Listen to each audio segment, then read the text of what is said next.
Now that they can talk about the Aurora Theater shooting trial outside of the courtroom, the 5 prosecutors sat down first with 7 News reporter Marshall Zellinger answering every question he had. Everything from the jury, the number of family members supporting the death penalty, and the one piece of evidence they wish the jury could have heard.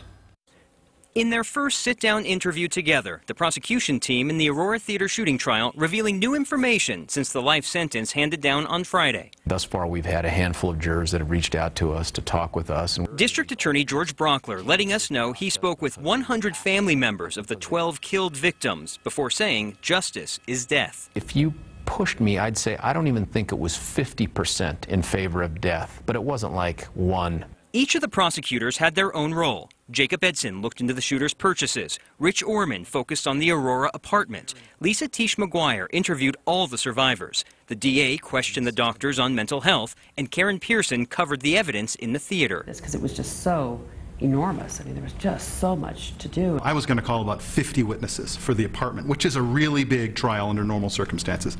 For the theater, Karen had a similar number of witnesses for the theater.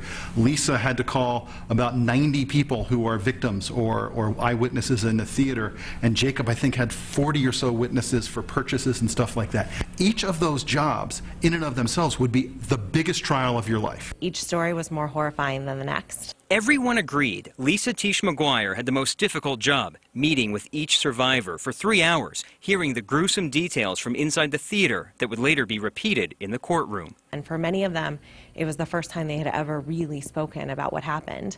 Because even though they were interviewed by law enforcement officers right after the crime, some of them were in so much pain in the hospital from their injuries that they really gave very abbreviated versions of what had happened to them. We also found out the one piece of evidence they wished the jury would have been allowed to hear. The statement that Ashley Mosier made to her daughter Veronica right before her daughter was killed, where her daughter wanted to, I think, sit on Ashley's lap, and Ashley said to Veronica, "No, you're going to have to sit in the seat. You're a big girl now." And that Last word she ever spoke to her. You're a big girl now. We also asked about the toll a years-long case took on their personal lives.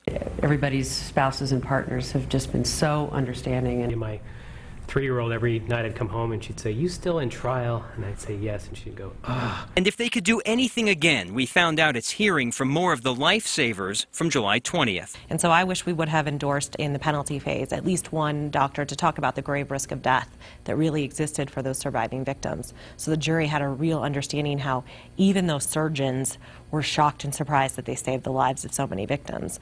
This week, Tom Sullivan, the father of Alex Sullivan, wrote a column in the Aurora Sentinel describing why having a trial helped him learn details of his son's life he never would have found out. Cost of this trial be damned. What I got to hear, what I got to say was priceless. I think that was the sentiment of many of our victims. They are glad, for the most part, no matter what, that we pursued the case to the fullest so they have the truth that they wanted, as Tom Sullivan kind of eloquently stated. Justice is bigger than just what the bottom line would be in this particular case, and in all cases.